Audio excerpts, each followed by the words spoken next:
मंगलाचरण करेंगे।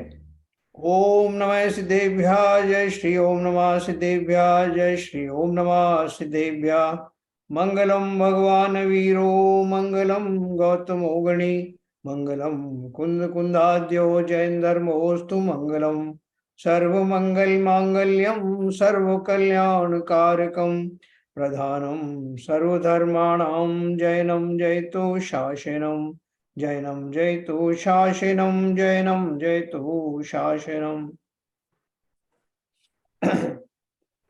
तो आज से हम वापस ना ज्ञानानंद नाम के मूल ग्रंथ के ऊपर आते हैं, जिसमें हमने अभी तक सत्य महाव्रत के बारे में आज पढ़ेंगे। हम पहले हमने अहिंसा महाव्रत के बारे में पढ़ा था और उसके परिप्रेक्ष्य में होने वाले उससे जो कनेक्टेड था व्रत संयम नियम उपवास आदि मुनि की भूमिका में और श्रावक की भूमिका में जो अनुव्रत है वो हमने पढ़े।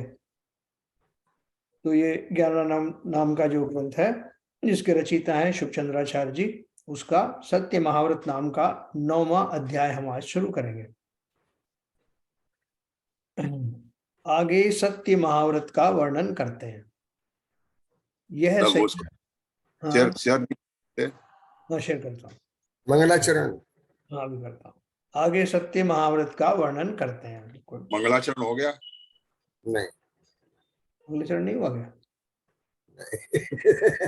तो हुआ मंगलाचरण? हो गया मंगलाचरण।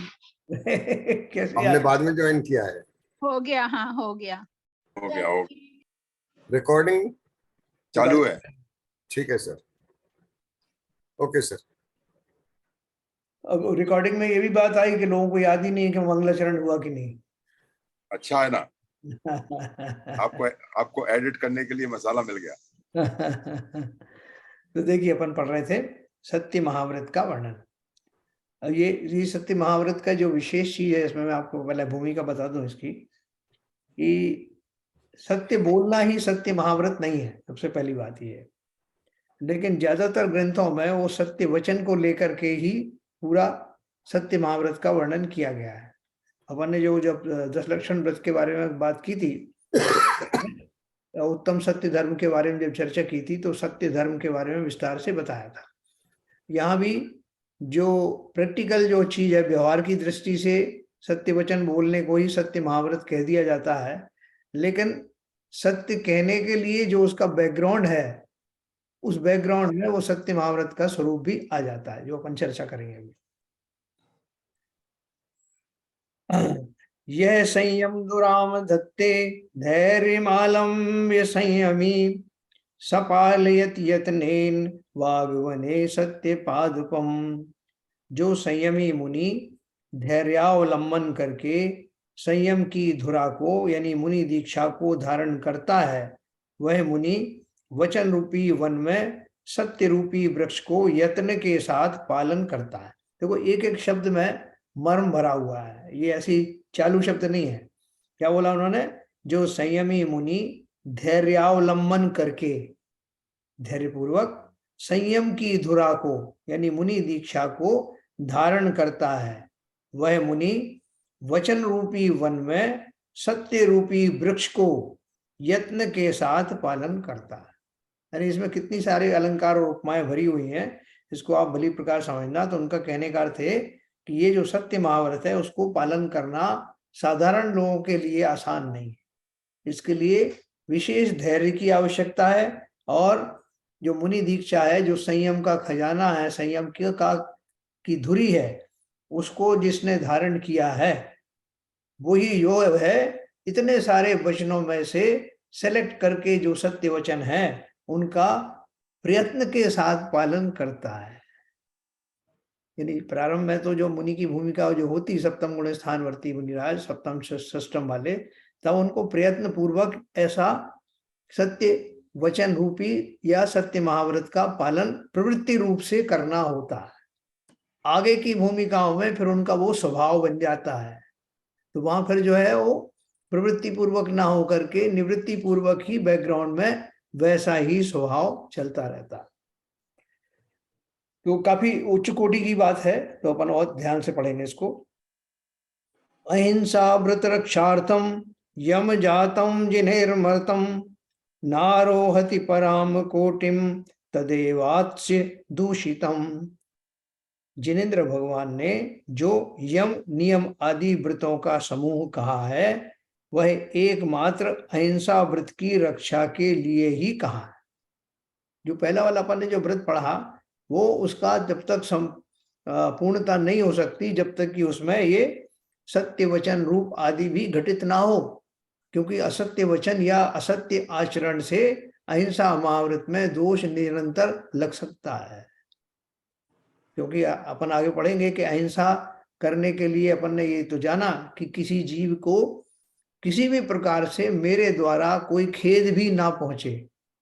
तो अगर मैंने वचनों के माध्यम से असत्य वचन संभाषण किए तो उससे उसके हृदय में ठेस लगेगी और तदनुसार अहिंसा महाव्रत खंडित हो जाएगा।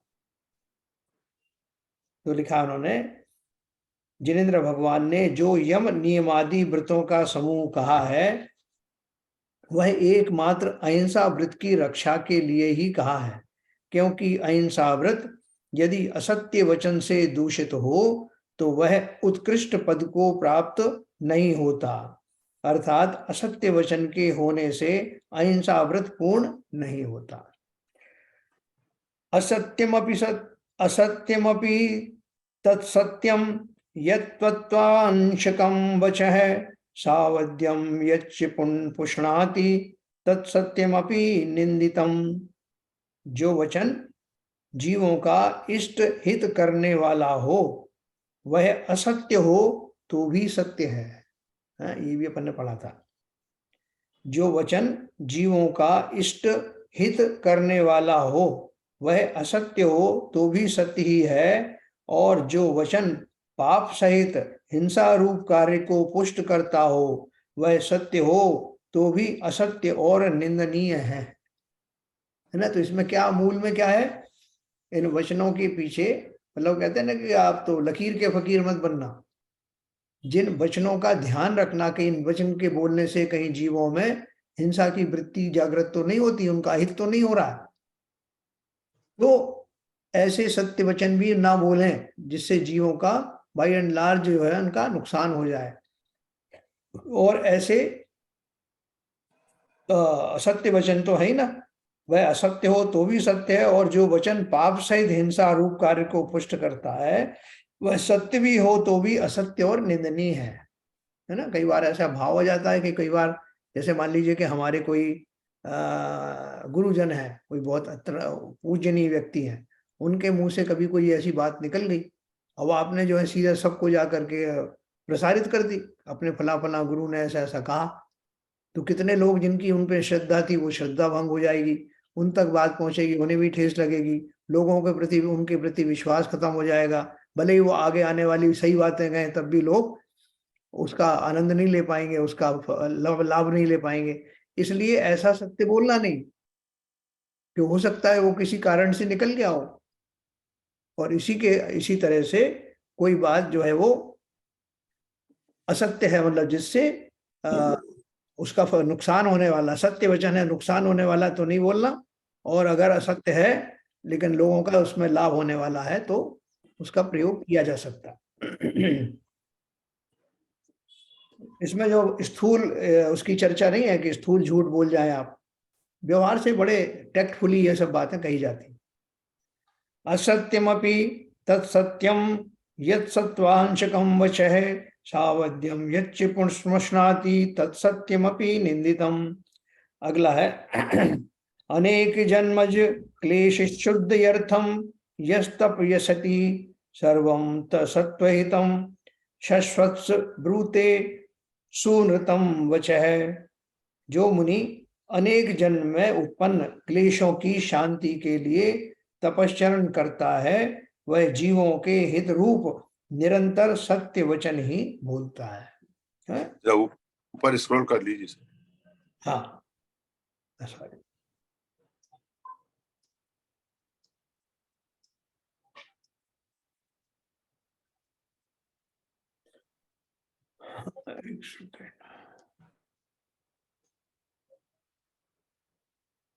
जो मुनि अनेक जन्म में उत्पन्न क्लेशों की शांति के लिए तपस्चरण करता है, वह निरंतर सत्य वचन ही बोलता है। देखो, जो जिस व्यक्ति ने तपस्चरण करने का ठान लिया है, अपन तो ये समझते हैं कि तपस्चरण में ही स्वयं में ही बहुत क्लेश होंगे, बहुत कष्ट होगा, लेकिन यहाँ क्या बोल रहे हैं, वास्तव में तपस्चरण का की जो जिसने स्वीकार किया है, वो अनेक जन्मों के जो भवों में जहां जहां वो गया और बहुत सारे उसने क्लेशों का सामना किया, उन सब क्लेशों की शांति के लिए अब वो तपस्चरण कर रहा है।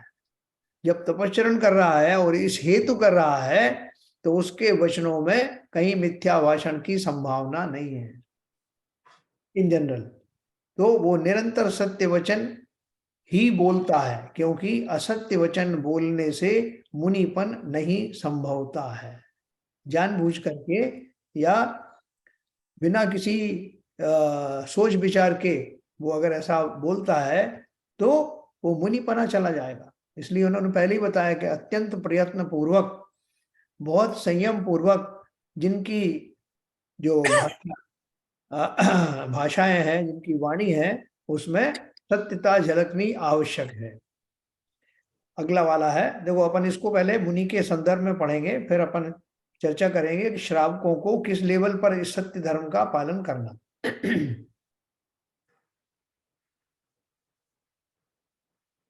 सुव्रतम करुणाक्रांतम विरुद्ध मनाकुलम अग्राम्यम कौरवाश्लिष्ट वचः शास्त्रे प्रशस्यते। जो वचन सत्य हो, करुणा से व्याप्त हो, विरुद्ध ना हो, आकुलता रहित हो, छोटे ग्रामों का सा गंवारी वचन ना हो और गौरव सहित हो, अर्थात जिसमें हल्कापन नहीं हो, वही वचन शास्त्र में प्रशंसा किया गया है। कितने सारे विशेषण लगाए।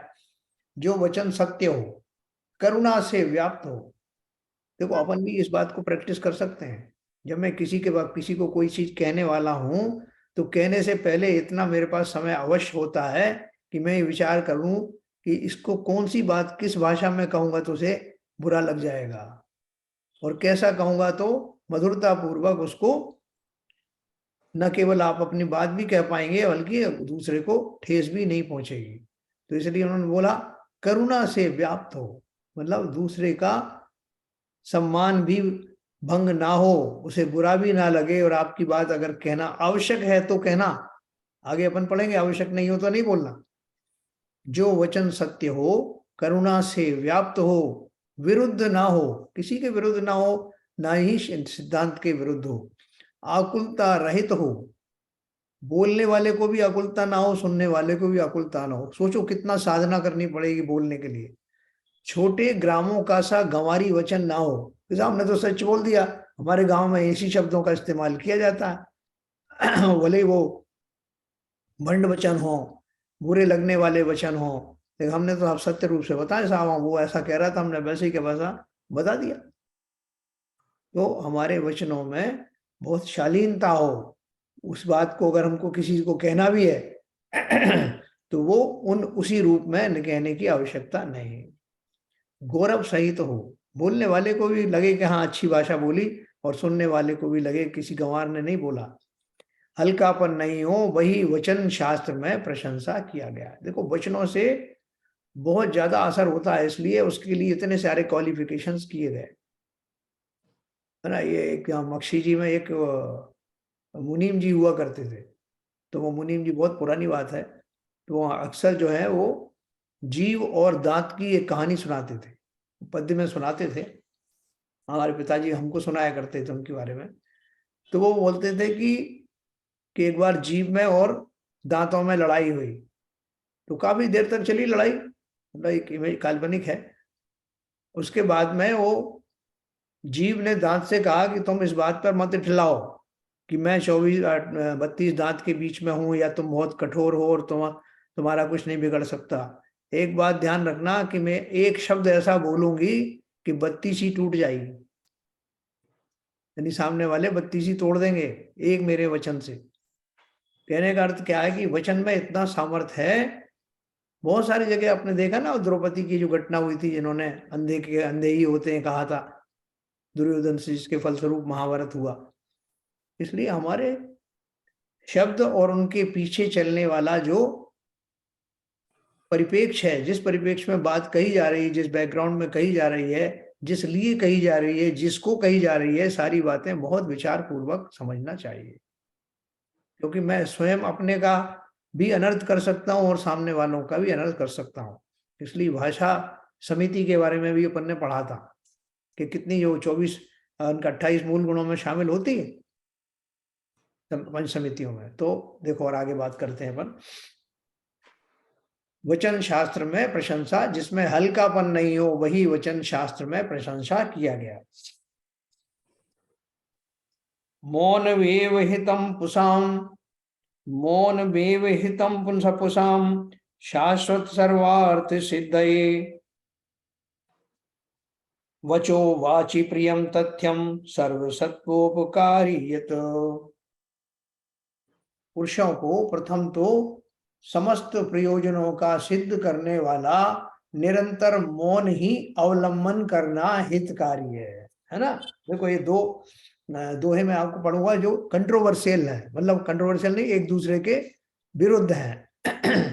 पुरुषों को प्रथम तो समस्त प्रयोजनों का सिद्ध करने वाला निरंतर मौन ही अवलंबन करना हितकारी है, और यदि वचन कहना ही पड़े तो ऐसा कहना चाहिए जो सबको प्यारा हो, सत्य हो और समस्त जनों का हित करने वाला।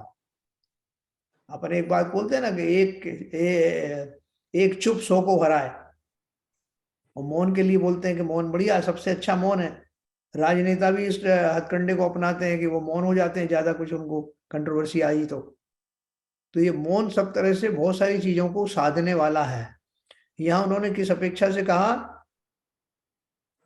कि ज्यादातर अगर हमको लगे कि हमारी वाणी के द्वारा किसी को कोई कष्ट हो सकता है तो मौन हो जाते हैं, या मेरी जो साधना में किसी तरह का जो इसमें संकट खड़ा हो जाए तो मौन हो जाते हैं, कोई वाद विवाद की दशा आए तो मौन हो जाते हैं। हमारे यहाँ तो देखो जो जिनेंद्र देव हैं, जब भी वो दीक्षित होते हैं तो दीक्षा लेने के बाद में मौन हो जाते हैं, किसी से बोलने का कोई प्रसंग ही नहीं रहता, और तब तक नहीं बोलते जब तक कि केवल ज्ञानी ना हो जाए, तीर्थंकर आदि। और जब होते हैं तो फिर सीधा समो शरण में उनकी दिव्य ध्वनि ही खिरती है कि उन्हें को लगता है कि अब मैं देशना देने के योग्य हो गया, और वो तो स्वतः ही होती है। तो इसी प्रकार से हमको भी बहुत ध्यान रखना है कि जहां तक संभव हो, अगर हमारे बोलने की आवश्यकता ना हो तो मौन रहना। मौन रहने की जो प्रैक्टिस है, मौन का अर्थ भी क्या है, अंदर से भी शांत रहना। ऐसा नहीं बोलने के भाव तो बहुत जोर से हो रहे हैं मगर साहब आपका मुंह सिल दिया गया हो, ऐसा नहीं। अंदर से ही ऐसा समझना कि मैं, आप 2-3 बार सोचना कि मेरे बोलने से इसमें कुछ लाभ होने वाला है क्या, नहीं बोलूंगा तो कुछ नुकसान होने वाला है क्या, सामने वाले को कुछ लाभ होने वाला है क्या, मुझे कुछ लाभ होने, सब तरह से प्रश्न सोच करके फिर अगर बोलना ही पड़े तो क्या लिखा है, यदि वचन कहना ही पड़े तो ऐसा कहना चाहिए जो सबको प्यारा हो, सत्य हो और समस्त जनों का हित करने वाला। देखो बहुत सी बार जो है आपको कोई चीज पसंद नहीं आती और किसी पूज्य व्यक्ति से कहना पड़े तो बहुत शब्दों का चयन बहुत अच्छी तरह से किया जाता है, उनको बुरा भी ना लगे बल्कि वो उस बात से गदगद हो जाए कि इसने ये बात कही और मुझे अपने आप में सुधार करना चाहिए। ये एक ट्रिक है, ये टैक्ट है। तो देखो इसको अपन को जीवन में अपनाना पड़ेगा। यदि वचन कहना ही पड़े तो ऐसा कहना चाहिए जो सबको प्यारा हो, सत्य हो और समस्त जनों का हित करने वाला हो। और ऐसी वाणी सुनने के लिए लोग तैयार रहते हैं कि अरे साहब उनको बोलने दो, साहब उनको बोलने दो, आप मत बोलिए। क्यों? कि उनको मालूम है कि वो जो बोलेंगे एक तो बैलेंस बोलेंगे, दूसरा जो सही होगा वही बोलेंगे। 7वां नंबर का है पुरुषों को, हाँ 7वां नंबर का आ गया, यो जिनेर्जगताम मार्ग है प्रणीतो अत्यंत शाश्वत है, असत्य बलतः सोअपि निर्दयी कथ्यते अन्यथा। जिनेन्द्र सर्वज्ञ देवादि देव ने निजमत के जीवों को जिनमत हो सकता। जिनमत के जीवों को जो अंत रहित शाश्वत सनातन ध्रुव मार्ग कहा है, उस मार्ग को भी निर्दय पुरुषों ने असत्य के बल से अन्यथा वर्णन किया है।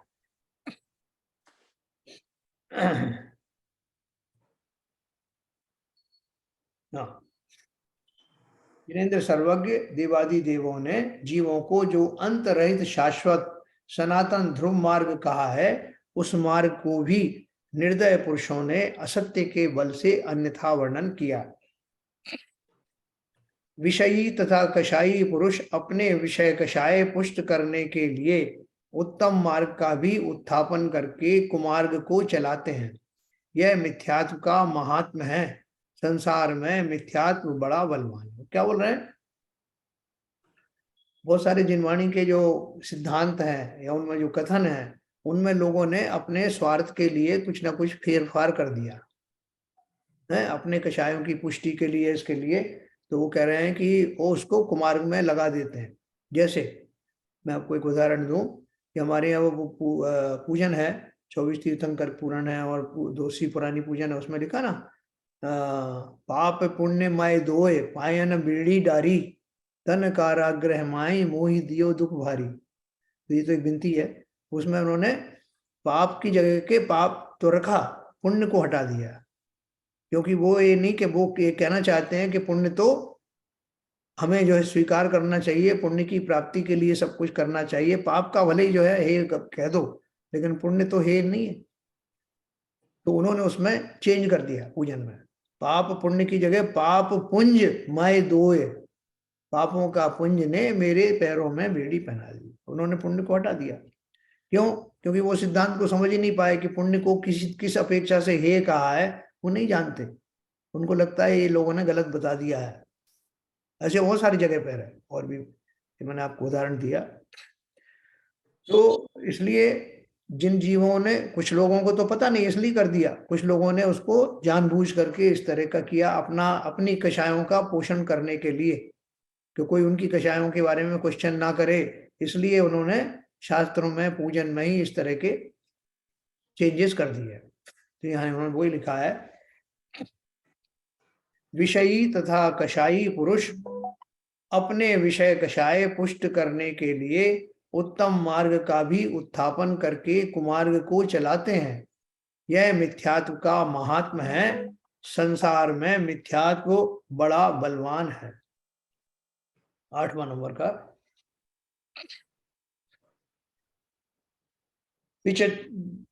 विचर्या सत्य संदोहम खलेलार्लोक खलीकृत है कुशास्त्रै स्वमुखोदगीर्णै रुत्पाद्य गहनम तम है।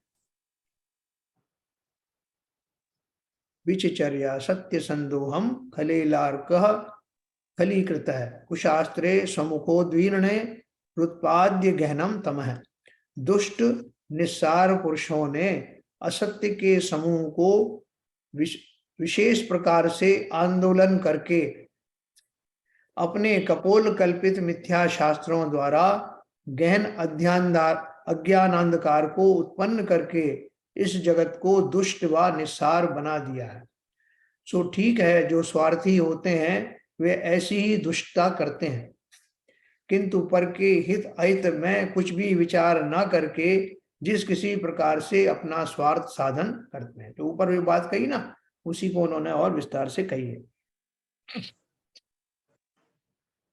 दुष्ट निस्सार पुरुषों ने असत्य के समूह का विशेष प्रकार से आंदोलन करके उसमें से जो पार्ट उनको चेंज करना है उसको विशेष प्रकार से उन्होंने मनगढ़ंत रूप से बहुत विस्तार से बताया और सब में उस अज्ञान को फैला दिया, इस जगत को दुष्ट व निस्सार बना दिया।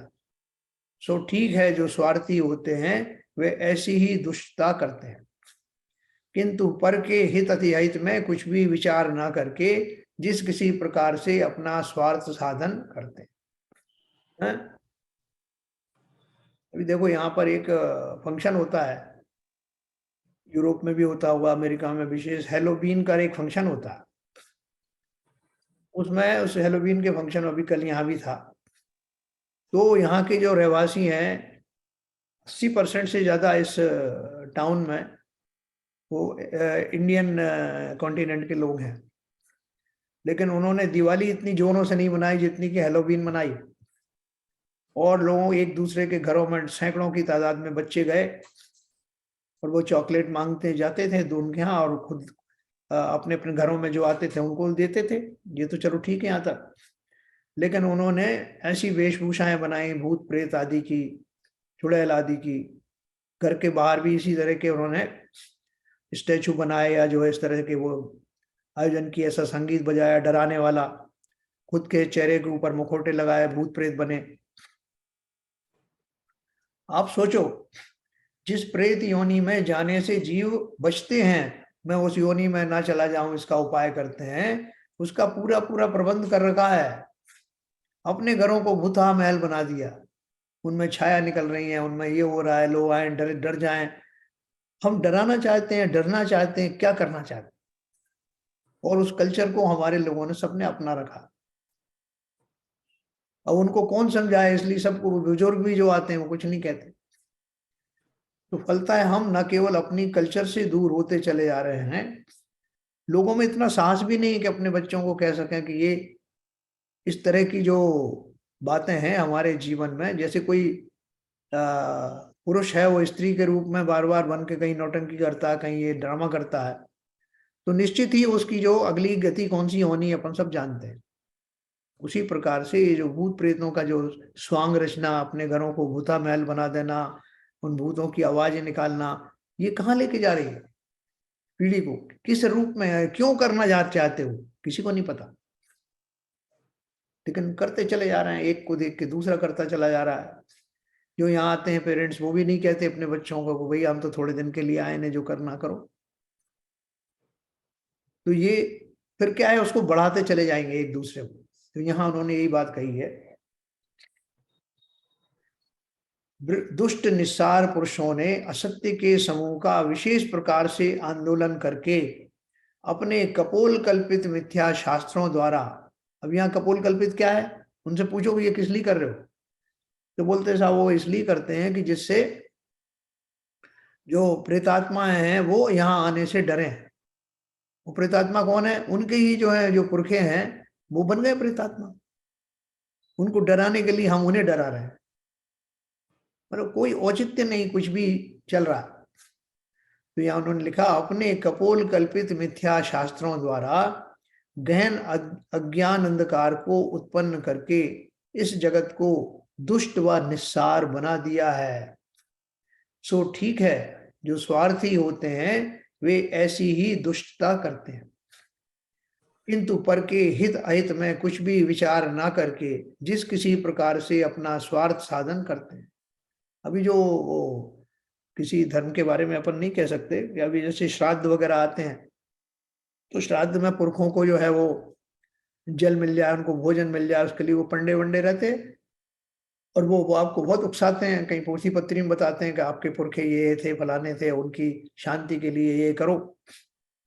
तो हम ये मानते हैं, अनजाने में मान लेते हैं कि हमारे पुरखे सब जो अशांत बैठे हुए हैं, और मैं जब यहाँ से पानी चढ़ाऊंगा तब वो शांत हो जाएंगे, यहाँ से भोजन दूंगा तब शांत हो जाऊंगा। कैसी कपोल कल्पित बातें। और जिन लोगों ने इसको प्रोत्साहन दिया है उनका स्वार्थ सिद्ध होता है, उनका बहुत चढ़ावा वगैरह आता रहता है। तो ये उन्होंने उसके बारे में इंडिकेशन किया है, जो स्वार्थी होते हैं वे ऐसी ही दुष्टता करते हैं, किंतु पर के हित अहित में कुछ भी विचार ना करके जिस किसी प्रकार से अपना स्वार्थ साधन करते हैं। तो देखो ये असत्य आचरण में आता है, इसे वाणी से ही मतलब नहीं है।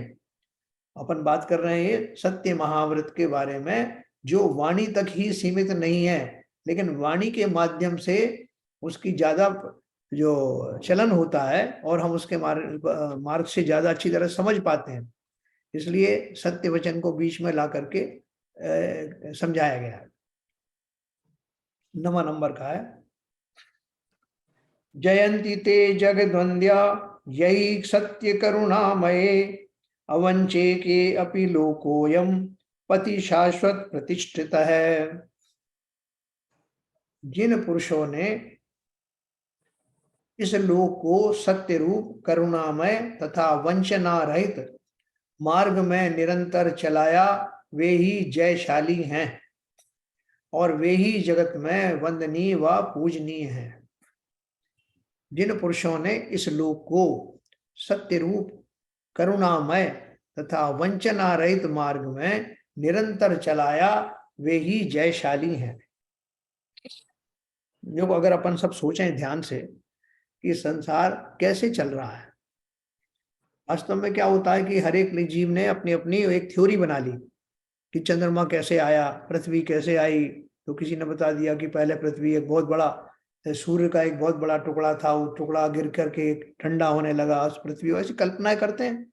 जो कुछ हम देखते हैं कि वो क्यों हो रहा है, कैसे हो रहा है, उसके बारे में फिर थ्योरी बन जाती है और वो थ्योरी के अनुसार फिर जो है लोग जो है अपने अपना काम करते हैं।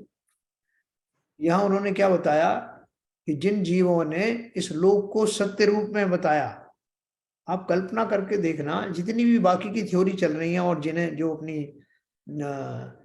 जिनेंद्र देव की बताई हुई जो थ्योरी है द्वादशांग वाणी के रूप से, आप कंपेयर करके देखना अकेले। किसी भी थ्योरी, कोई भी थ्योरी पूर्ण नहीं है इसके अतिरिक्त।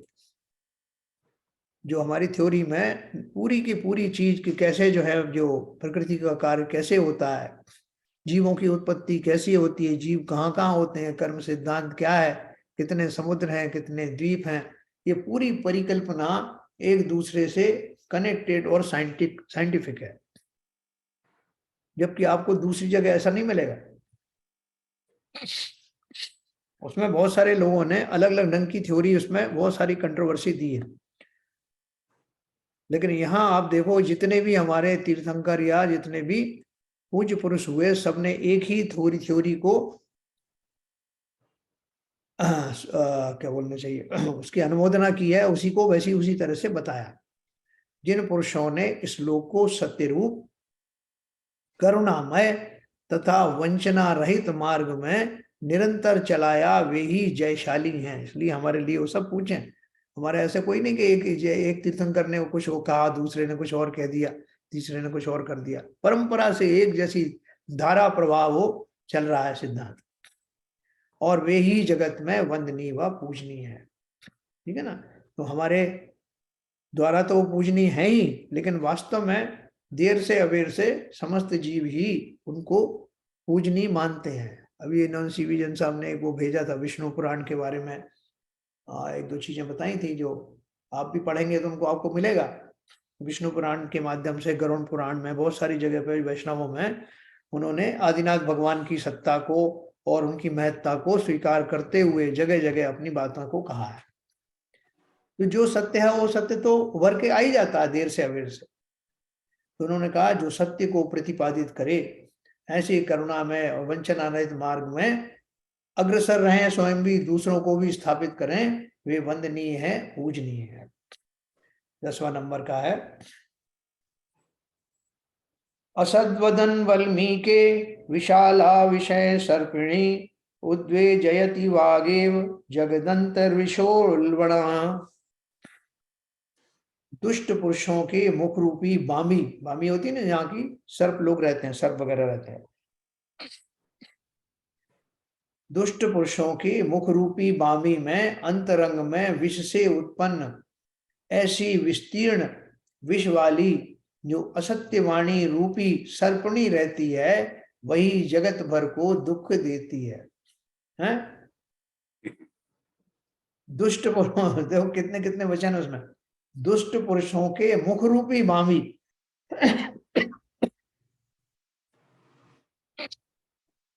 हाँ, बामी में अंतरंग में विष से उत्कृष्ट ऐसी विस्तीर्ण विष वाली जो असत्यवाणी रूपी सर्पणी रहती है, वही जगत भर को दुख देती है। जो जीव जो है वो सदा ही असत्य का ही आचरण करते हैं, वो अकारण नहीं करते। अकारण नहीं करते का अर्थ क्या है? क्योंकि वो विष से भरे हुए हैं। छलक रहा है विष का पैमाना जिनके, उनका मुंह खोलते ही वो विष रूपी वचन बाहर आ जाते हैं, है ना।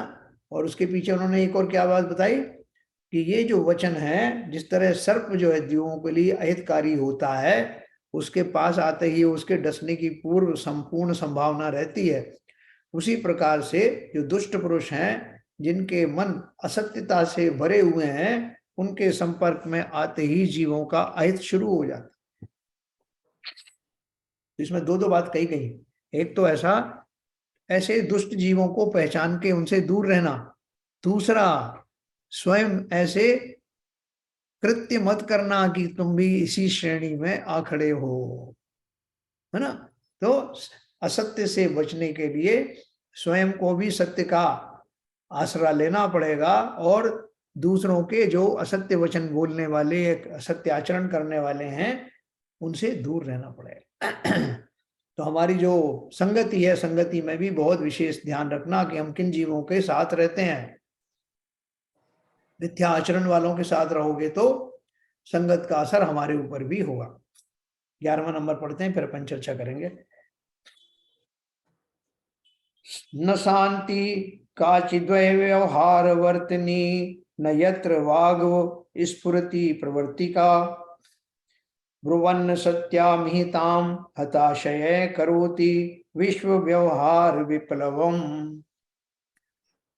इस जगत में व्यवहार में प्रवर्तने वाली वाणी ऐसी नहीं है कि जिनमें समस्त व्यवहारों को सिद्ध करने वाली शाद्वाद रूप सत्यार्थ वाणी स्फुरायमान ना हो। देखो ये बहुत ध्यान से सुनना है इसका, ये जो पैराग्राफ में आपको पढ़ रहा हूं।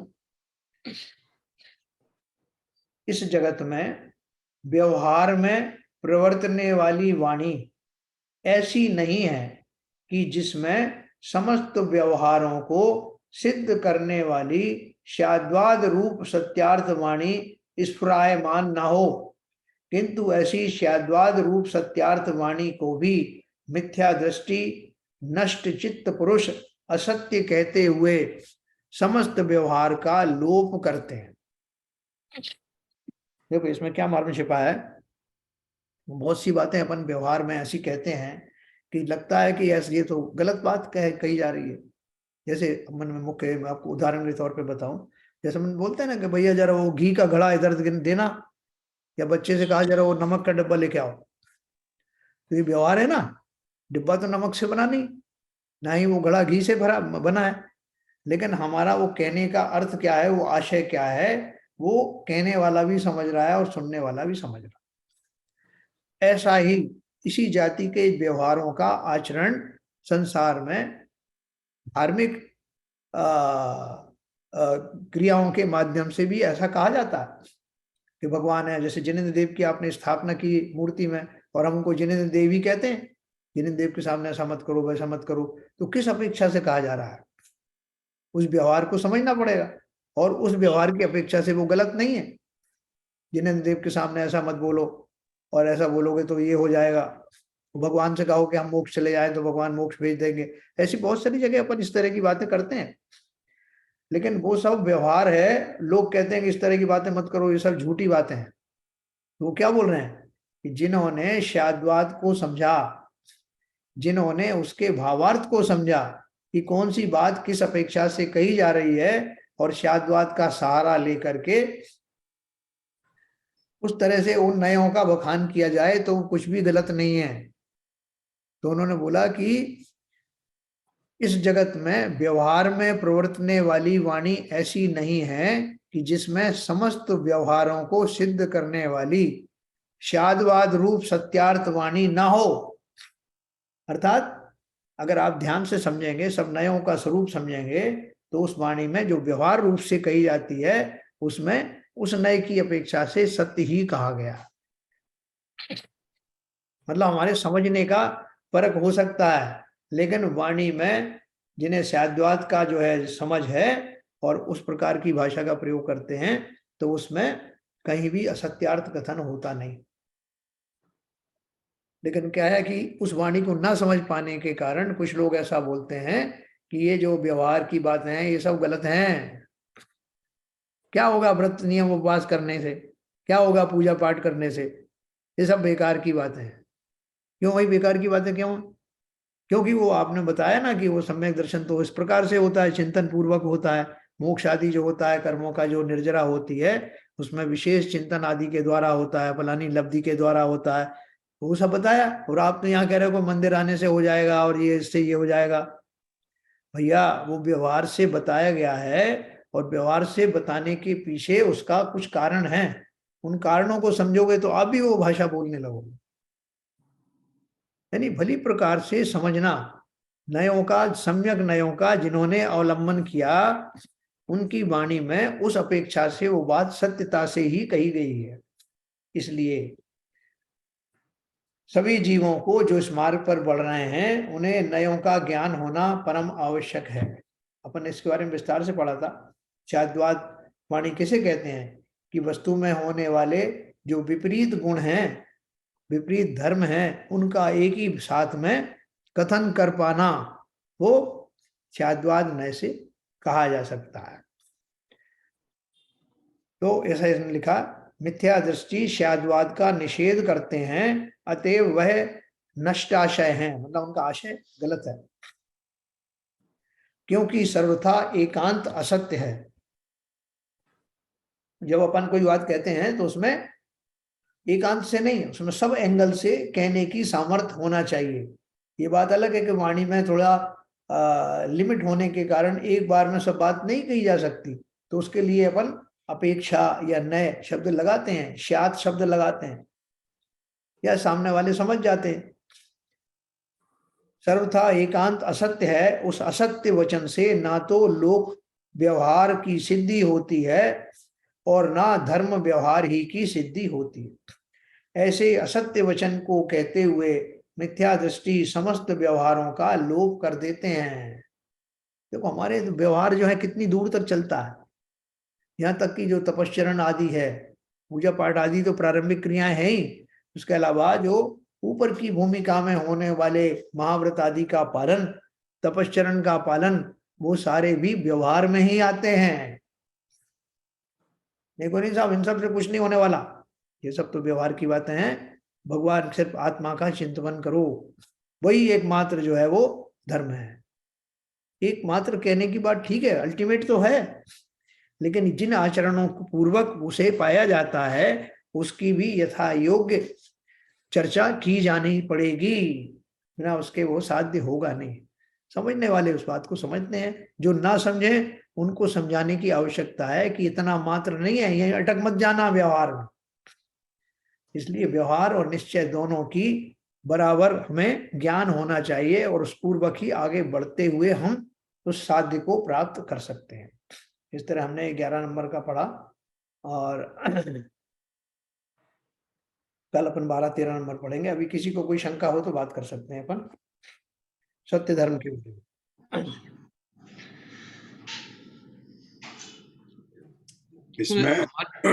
इसमें जो 9 नंबर का या 8 नंबर का जो दोहा था जी, जो उसमें बॉम्बे का और जो जो नेगेटिव डायरेक्शन में जो अलंकार यूज किए हैं, तो ये वचन तो हितमित प्रिय नहीं है, तो इसकी विवेचना उस दृष्टि से कैसे करेंगे? क्या क्या क्या, मैं समझा नहीं आपकी बात। बस इस दोहे में जितने भी नेगेटिव अलंकार यूज किए गए हैं, बॉम्बे जैसा मुंह जिसके अंदर पिस जैसी भरे हुए हैं, सारा मतलब नेगेटिव ही नेगेटिव भरा हुआ है। तो ये जो वचन है ये हितमित प्रिय नहीं है। ये तो समझाने के लिए बात चल रही है ना अभी। अगर अपन समझाने के लिए भी नहीं समझाएंगे तो वो बात कैसे जो कही जाएगी। जो जो दुष्टतापूर्ण लिए हुए लोग हैं, उनके पीछे, उनके आचरण में से हमको प्रभावित नहीं होना है, वो बात कही तो जाएगी ना, और वो किसी व्यक्ति विशेष के लिए नहीं कहेगी। वही तो बात है कि समझाने के लिए अगर ये बात कही जाएगी किसी को, तो ये वचन तो हितमित प्रिय नहीं होंगे ना। देखो ये जो वचन कहे गए हैं एक सिद्धांत के रूप में कहे गए हैं, किसी व्यक्ति विशेष को नहीं कहे गए। हम किसी व्यक्ति को थोड़ी कहेंगे ऐसा कि भैया तुम बड़े दुष्ट हो, तुम्हारा जो है पूरा हृदय विष से भरा हुआ है, ऐसा कहोगे तो उसे बुरा लगेगा। लेकिन आप ये सिद्धांत कहोगे कि भाई सिद्धांत ऐसा है कि जिन व्यक्तियों के मन दुष्ट होते हैं उनके अंदर में ऐसे भाव आते हैं। ये एक सिद्धांत है, आप किसी को टारगेट करके नहीं कह रहे। अच्छा, ठीक है सर। जो आज जो जैसे डिस्कशन हो रहा था अभी, हाँ सारा हमारा झगड़ा तो नए का ही है भाई। हम जो भी बात को जो बात को हम एक तरफ से पकड़ के उसको सोचने लगते हैं। हाँ यदि हमको पूरा जैसे यदि शास्त्रों को हम पढ़ते रहें, अभ्यास करते रहें, तो हमको कई सारे नए पता लग जाएंगे और हम उस बात पे चुप हो जाएंगे। सामने वाला बोलेगा तो उसको सही नए में पकड़ के बात को हम आगे बढ़ जाएंगे, और नहीं तो फिर उसी बात को जो हमारे को मालूम है उसी बात को पकड़ कर हम उसको बहस करेंगे और कसाय पैदा करेंगे। देखो, वो नए भी कितने अनंत नए हैं। अभी किसी दुष्ट व्यक्ति ने आपको मान लो कोई गाली दी, वो गाली देने में भी जो अगर व्यक्ति समझदार है तो वो क्या समझेगा कि भाई ये व्यक्ति किसी कारण से, देखो कितनी सारी बातें उसके दिमाग में आएंगी कि ये व्यक्ति किसी कारण से मुझसे दुखी है, मैंने अभी या पहले कभी इसके अहित किया होगा, और ये जो चाहता है इन वचनों के माध्यम से मुझे दुखी करके सुखी होना चाहता। तो अगर इसने ये शब्द कहे हैं तो ठीक है ना, ये उसका अपना तरीका है स्वयं को सुखी करने का, और उसमें जो मुझे दुखी करने का जो भाव है, मैं अगर अंदर से दुखी ना हो तो मेरा भी नुकसान नहीं होगा, और मैं इसका प्रतिकार नहीं करूंगा तो ये भी खुश हो जाएगा कि चलो मैंने इसको गाली दे दी। ऐसे बहुत तरह से सोच करके, बहुत सारे नयों से सोच करके वो व्यक्ति अपने को संतुलन में रख सकता है। वापस उसकी गाली उसको वापस करने के भाव भी नहीं आएंगे, और उसके प्रति कोई आपको उद्वेग या द्वेष भी नहीं होगा, ये मान करके कि अवश्य मैंने इसका हित किया होगा, ये बेचारा अपनी उस कुंठा को निकालने के लिए इन शब्दों का प्रयोग कर रहा है, तो इसमें क्या गलत है। ऐसा कौन सोच सकता है जिसने नयों का भली प्रकार ज्ञान किया हो, जिसे मालूम किया हो कि जो अभद्र भाषा का जो प्रयोग कर रहा है वो क्यों कर रहा है, और कर रहा है तो उसकी अपेक्षा से सही है, क्योंकि वो दुखी है, वो अपना फ्रस्ट्रेशन निकाल रहा है। ऐसा इस तरह से सब तरह से चिंतन करके जीव स्वयं को समता में रखता हुआ दूसरों को, और उसका क्या है, उसका फ्रस्ट्रेशन काफी कम हो जाएगा, उसके मन में आएगा मैंने आज इनको खूब जी भर के सुनाया, वो शांत भी होगा। 10 लोगों से कहेगा साहब मैंने आज मेरे भड़ास निकाल ली। तो अपन उस बात को उस ढंग से कब ले पाएंगे, जब अपन स्वयं ही नयों के ज्ञाता होंगे। संसार में कोई भी व्यक्ति किसी का नुकसान करना नहीं चाहता, कोई व्यक्ति स्वयं को अशांत तो दूसरे को अशांत बनाना नहीं चाहता, लेकिन उसके सामने समस्याएं दो हैं, एक तो जीव को पर्याप्त ज्ञान नहीं है, और दूसरा पूर्वकृत संस्कारों के कारण वो ऐसा करता है। अगर मेरी शांति मुझे इस बिना किए हो जाए तो क्यों करूंगा मैं वो सब। एक डाकू डाका क्यों डालता है, उसको लगता है कि ये पैसा कमाने का सबसे आसान तरीका है, मैं जीवों को मारना नहीं चाहता, लेकिन मारे बिना वो धन आता भी नहीं, ऐसा सोच करके वो मारता। तो संसार के जितने भी जीव हैं, इसलिए उनको मुनियों ने भोले जीव कहा। समस्त संसार के जीव बड़े भोले हैं, वो जिस मार्ग के द्वारा स्वयं को शांत करना चाहते हैं, सुखी करना चाहते हैं, वो मार्ग गलत होने के कारण वो कभी सुखी होते नहीं, लेकिन बेचारे इस रहस्य को जानते नहीं। तो बहुत से नए तो अपने संस्कार से भी बन जाते हैं। यदि हमारे को जैसे हमारे पूर्वजों को वो संस्कार रहे, सही बात रहा, तो वो नए हमको सिखा देते हैं। उसके लिए हमको बहुत ज्यादा ज्ञान लगाने की जरूरत नहीं पड़ती है, और बहुत से फिर अपना ज्ञान लगा के सीखना पड़ता है। तो जहां पर हमको एंसेस्टर तरीके से हमको कुछ नए मिलते जा रहे हैं और हमारा दृष्टिकोण चेंज हो गया है उसको सोचने को समझने का, तो हमको फायदा हो जाता है, और नहीं है तो फिर हमको नुकसान होता है उसका। तो एक दृष्टिकोण बन रहा है ना। देखो इस बारे में सब लोग अपने अपनी जो राय बताएं कि क्या ये, अगर मैं कुछ ये नयों का किंचित भी ज्ञाता हो जाता हूं तो इससे मुझे कुछ लाभ होता है क्या। होता है। कैसे। जैसे देखो वस्तु मतलब इन्होंने क्या बताया था, जहां तक थोड़ा सा आज ही हम पढ़ रहे हैं, हालांकि मैं चश्मा नहीं लगी थी तो पढ़ नहीं पाई अच्छे से उसको जी। फिर मेरे, लेकिन नए से अगर वस्तु को अनंत धर्मा बताइए और उसके कहने की शैली को मतलब स्याद बात, और जो प्रमाण का अंश है, जो जिस बात से हम मतलब जो बात हम कर रहे हैं तो एक अपेक्षा से कर रहे हैं, तो हर एक किसी की अपनी एक अपेक्षा होती है। तो हमारा यहाँ पर अगर हम अपनी बात कहते तो एकागी दृष्टिकोण होता है, अगर हम दूसरे की बात को उनका भी दृष्टिकोण समझ रहे हैं तो फिर हम यहाँ पर अनेकांत लागू हो जाता है। जी। तो बहुत सारी चीजों से हम विवाद से भी बच जाते हैं कि भाई उसका अपना दृष्टिकोण है और हमारा अपना दृष्टिकोण है सोचने का और बात कहने का। बराबर। तो एक अपने एक वो चलती है ट्रिक, टिट फॉर टैट। किसी ने अगर हमारे साथ कुछ किया, ईंट का जवाब पत्थर से देना, तो वो कैसा देना है, वो सही है क्या? गलत है। एक दूसरी भी कहावत है हाँ। नए के बारे में, जो लोग नए की दृष्टि से उसकी विवेचना नहीं करते हैं। कहते हैं ना, एक सिक्के के दो पहलू होते हैं। तो वो अपने कुछ बात कही, दूसरे ने तो बात कही, दोनों पहलू हैं सिक्के के, दो हिस्से हैं, हेड और टेल। वो अपनी जगह सही है, वो अपनी जगह सही है, तो वो भी नए के अंतर्गत ही आता है। और उससे जो सरताज जी ने बहुत सही बात कही कि इससे हम क्या कहते हैं, कई विवादों से बच सकते हैं। तो क्या करना चाहिए अपन को? उसको बताना चाहिए कि भाई तू भी सही है और मैं भी सही हूं, ना तुम जीते ना हम हारे। बताने की जरूरत नहीं है, आगे बहस ही नहीं मत करो भाई, ठीक है। अपना को चिंतन करके हम अपने को शांत कर सकते हैं। बराबर है। अगर हम जवाब ही नहीं देंगे तो फिर बहस कहाँ होगी? क्या जैन धर्म का कोई भी सिद्धांत निज का है, दूसरे के लिए नहीं है। तो ऐसा नहीं कि अपन उस समय तो दो वो उसको मान रखने के लिए कि बात आगे ना बढ़े, इसलिए उस टाइम हम चुप रहे, लेकिन बाद में आकर अपन बहुत दुखी हुए कि देखो बेचारे उसने मेरे को कितना सुनाया, मैंने बात आगे नहीं बढ़ाई, ये बात अलग है, लेकिन उसको ऐसा नहीं करना चाहिए था, करके मुझे दुखी होना चाहिए कि नहीं अकेले में? अरे उसको भूल जाना चाहिए सर, अगर नहीं भूले तो फिर फायदा क्या है वो समता भाव रखने का? फिर तो वही बात होगी ना, आप उसके सामने डर गए और वो पर्टिकुलर जो इवेंट था उसको अवॉइड किया। अगर वास्तव में आप अपने से ट्रू हैं, अपने आत्मा के अंतर्मन से, तो फिर ये दुख की बात तो आएगी ही नहीं।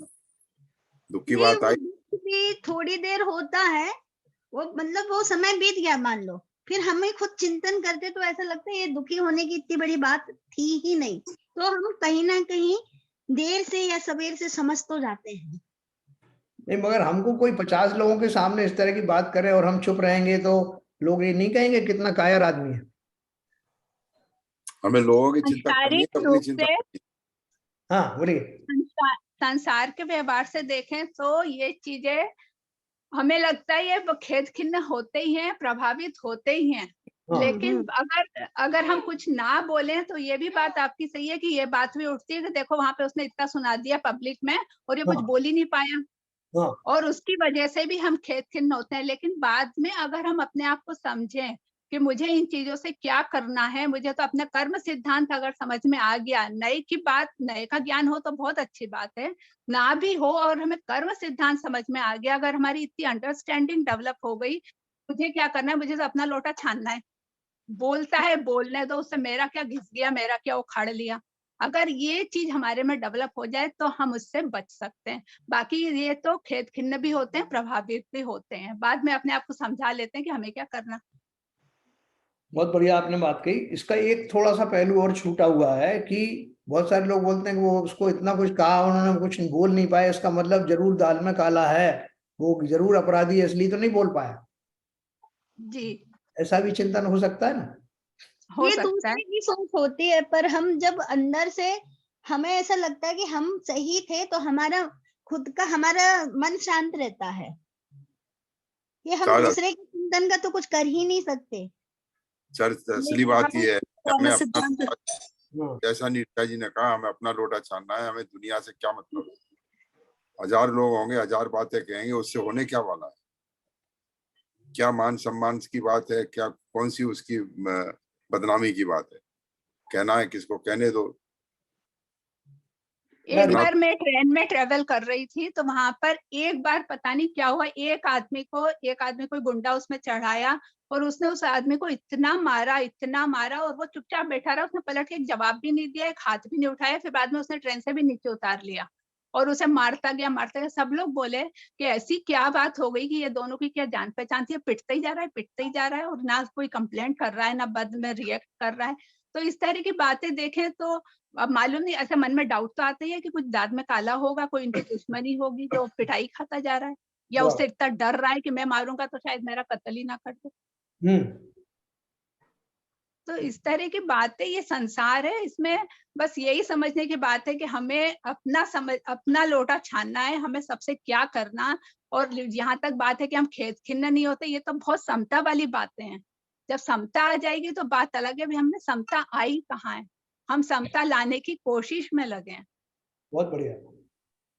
क्या ऋतु आप बताएं थोड़ा, आपने भी काफी पढ़ा होगा इसके बारे में, क्या करना चाहिए? ये एक्चुअल में जैसे हमारा किसी से भी वाद विवाद हो या किसी बात पे भी कुछ हो जाता है, तो समय तो हमें कुछ लगता है, लेकिन हम सोचते हैं तो हमें बाद में सामने वाले पे भी दया आती है कि उसके भी कर्म बंध गए और हमने वाद विवाद किया, हमारे भी बंध गए। हमारी जितनी देर बहस हुई हमें यही लगता है भाई हमारा मतलब यदि वो और ज्यादा बहस कर रहा है, हम जब शांत हो गए तो हम ये हमारे मन में एक तसल्ली हो जाती है कि चलो हम संभल गए, हमारे कर्म वहीं तक बंधे, आगे नहीं बंधे। और वो और भी बड़बड़ करता गया, चिल्लाता गया, तो ऐसा लगता है देखो उसके और ज्यादा कर्म बंध गए। मतलब समता में रहने के बहुत सारे तरीके हैं, बहुत सारा चिंतन है। इस चिंतन पूर्वक हम अपने को समता में बनाए रख सकते हैं, ये इम्पॉसिबल नहीं है। तो एक्चुअली में हम लोग जो बात कर रहे हैं अभी, तो हम ये कह रहे हैं हम व्यवहारिक बुद्धि से सोचना ही छोड़ दें, सिद्धांत से सोचें। जबकि ऐसा होता नहीं है। हम ज्यादातर व्यवहारिक बुद्धि से सोचते हैं और हम खेद खिन्न होते रहते हैं। और वास्तव में देखा जाए तो व्यवहार का जो व्यवहार है उसमें भी मतलब उसको अनेकांत बात से सोचेंगे तो फिर वो आपको मतलब नए समझ में आ जाएगा और आप खेद खिन्न होना छोड़ देंगे और आप कर सकते हैं। मतलब प्रैक्टिकली ये पॉसिबल है, ऐसा आप बता रहे हैं। आज नहीं तो कल धीरे धीरे करके हमारे अगर जो इस डायरेक्शन में हमारा चिंतन चला तो हो सकता है इमीडिएटली तो हमारे जीवन में ऐसा एकदम तो नहीं आएगा आकस्मिक रूप से, लेकिन धीरे धीरे करके हम इसके लिए तैयार अवश्य हो सकते हैं। क्या बाबूजी कुछ बताएंगे बीवी जैन से?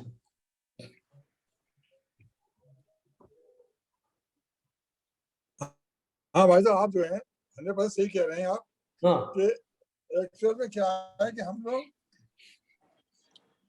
लोग की मान कसाई जो है वो ज्यादा बुलवाती है। कुछ वो हमसे कुछ कह रहा है और 4 आदमियों के सामने कह रहा है, अगर घर में अकेले में ले जाकर के हमसे कुछ भी कह ले तो हमें उसका कोई दुख नहीं है। अरे ठीक कह दिया यार, जो तू भी सही कह रहा है यार, कोई बात नहीं है, आपस में ऐसे चलता रहता है। लेकिन यही बात अगर 4 आदमियों के सामने आपने कह दी तो आप उसको सहन नहीं कर पाते। आप अपनी निर्दोष होने के ये व्यवहार में कह रहा हूँ, अपने निर्दोष होने के 50 उदाहरण 50 तरीके की अकल लड़ाएंगे कि मैं निर्दोष कैसे हो जाऊं। हालांकि आप दोषी हैं, नहीं आप देखिए आप दोषी हैं, और वो जो कह रहा है अगला आदमी सही कह रहा है आपसे, जो 4 शब्द कह रहा है, लेकिन फिर भी आप अपने अनेक प्रकार से अपने को निर्दोष करने की कोशिश करते हैं। यहीं पर ये this is the main point. अगर हम अपने आप को, जैसे आप बता रहे ना, अगर हम जैसे कि मान कसाय अगर ढीली करके और अगर सोचें भाई जो ये कह रहा है कि अपेक्षा से कह रहा होगा, सही कह रहा होगा, और जैसा कि आप पद्धति में हमने पढ़ा भी था कि एक उसे आप तो अनेकों होते हैं, बात करने का ढंग होता है, अनेक प्रकार का होता है, लेकिन कुछ जो प्रकार दिए थे अलाप पद्धति में वो भी बड़े हिसाब से दिए थे, वो हमने उस समय पढ़ा था। तो आप अगर आप अनेकांत बात को मानेंगे तो बहुत कहीं तक हम सुखी रहेंगे और दुखी नहीं रह सकते।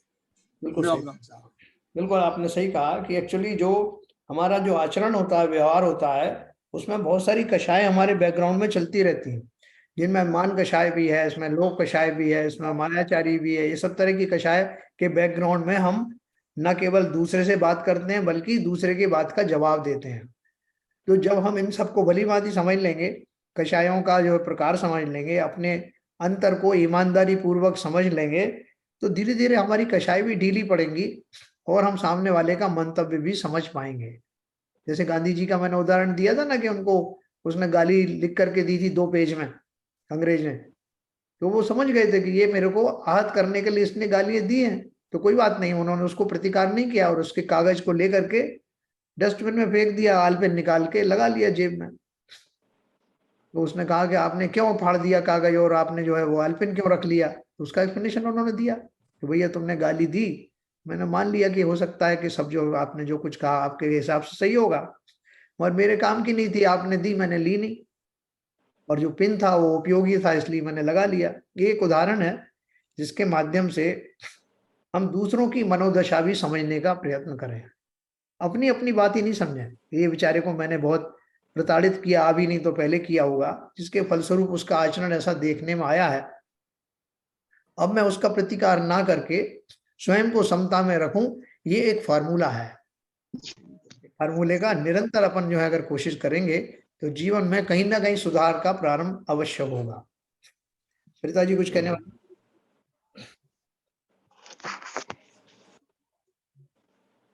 तो चलिए, मतलब ये हम जब आत्मचिंतन करते हैं हाँ। उसी समय हमें ये समझ में आता है कि भाई हमारी कषायों का भी उदय आया।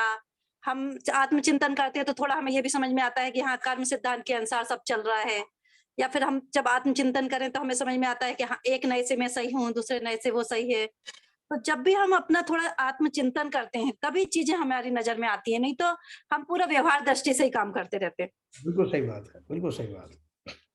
तो एनीवे अपन ये तो नहीं बोल रहे हैं कि तुरंत प्रभाव से हमारी ये सब जो है वो स्थिति आ जाएगी, लेकिन अगर हम इस बात को सत्य मान करके और इस पर चिंतन शुरू करें तो आज नहीं तो कल अवश्य हमारे जीवन में अभूतपूर्व बदलाव आएगा। तो चलिए अपन निर्वाणी स्तुति करते हैं, तो कल अपन इसी को और आगे बढ़ाएंगे। मिथ्यातम नाश वे को ज्ञान के प्रकाश वे को, आपा पर भास वे को भानु सी बखानी है। छाओ द्रव्य जान वे को बंद विधि भान वे को, स्वरूपी छान वे को परम प्रमानी है। अनुभव बताए वे को जीव के जताए वे को, काहू ना सताए वे को भव्य उरियानी है। जहाँ तहाँ तार वे को पार के उतार वे को, सुख विस्तार वे को यही जिनवाणी है। हे जिनवाणी भारती तो जपो दिन रैन, जो तेरी शरणा गहे सो पावे सुख चैन। जा वाणी के ज्ञान ते सूझे लोका लोक, सो वाणी मस्तक धरूं सदा दे तू धोख। जिनवाणी माता की जय।